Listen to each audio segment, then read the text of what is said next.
You probably failed to notice something. The tectonic plates of American politics have shifted in the last few years around one key issue that's about to blow up before this next election, and that is the debate around abortion. On this, I came across a fiery clip of Dr. Ben Carson on The View a few years ago that's scary accurate for us in 2024, and then there's a whole context I need to give you for why it matters now after you look at this. You sort of feel that there is not actually a war on women, but there may be a war on what's inside of women. Is that accurate? Yeah, the babies. I mean, we're killing babies all over the place.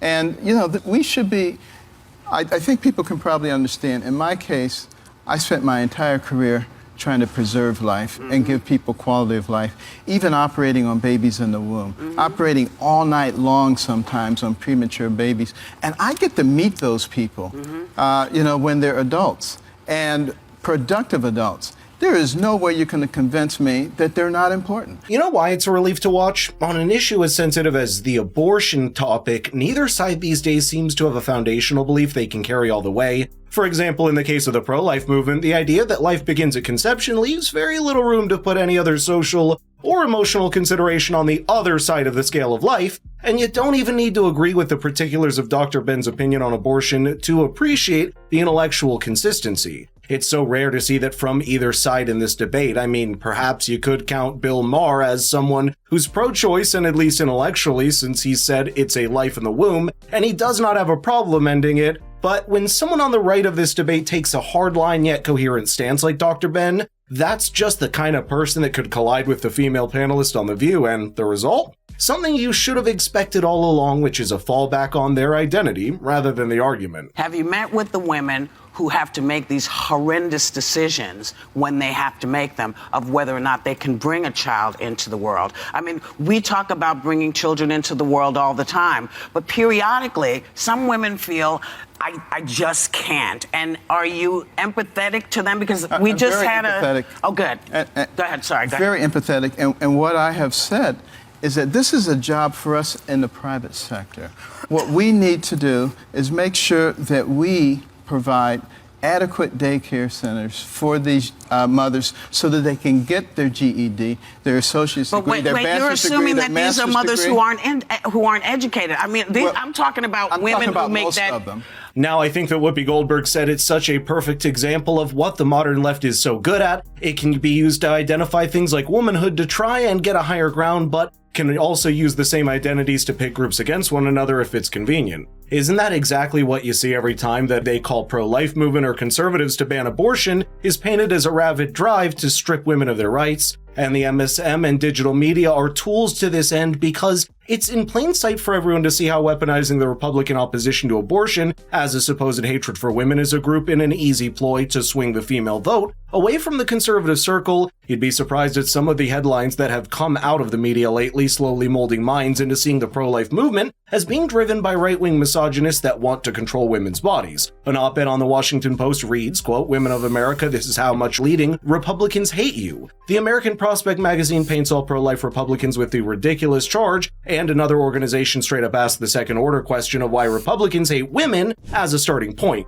Admittedly, this is a point that gained some traction in the last few years, but I don't credit that to the ingenious Democratic strategy, but the complete failure of the Republicans to make the communication a proper case for their position. And that's why every badly articulated talking point or policy around abortion gets stuck into the vortex of the war on women catchphrase that the Democrats have been successful in popularizing. Are you against birth control, too? I don't speak for the Republican Party. I speak for me. Okay, for yourself. Are you against birth control also? No, I'm not. Okay. All right. And so I guess you believe in daycare centers and maternity leave and food stamps and all the things that go along with raising a kid if you don't have the money. Here's what I believe in, because I get sick and tired of people, particularly progressives, saying Carson grew up poor, he must have benefited from government programs, and now he wants to withdraw all the programs from poor people. We do not assume Wait a that. minute. I've heard that so many times. You've heard it too. It's a bunch of crap. And what I really actually want to do is provide people with a mechanism for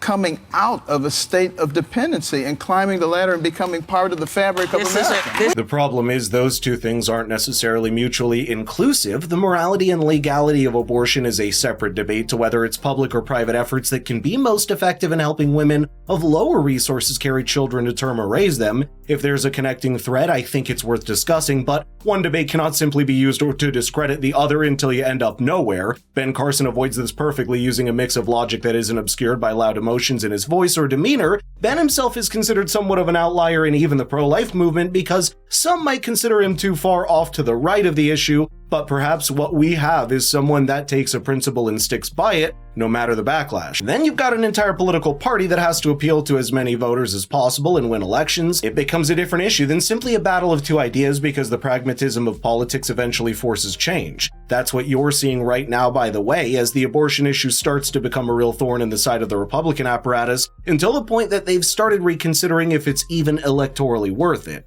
Even someone like Donald Trump in the last few months has softened his stance on abortion, if not in his philosophical ideas, then at least in the policy he says he will enact if elected president. My view is now that we have abortion where everybody wanted it from a legal standpoint, the states will determine by vote or legislation or perhaps both, and whatever they decide must be the law of the land, in this case, the law of the state. Many states will be different. Many will have a different number of weeks, or some will have more conservative than others, and that's what they will be.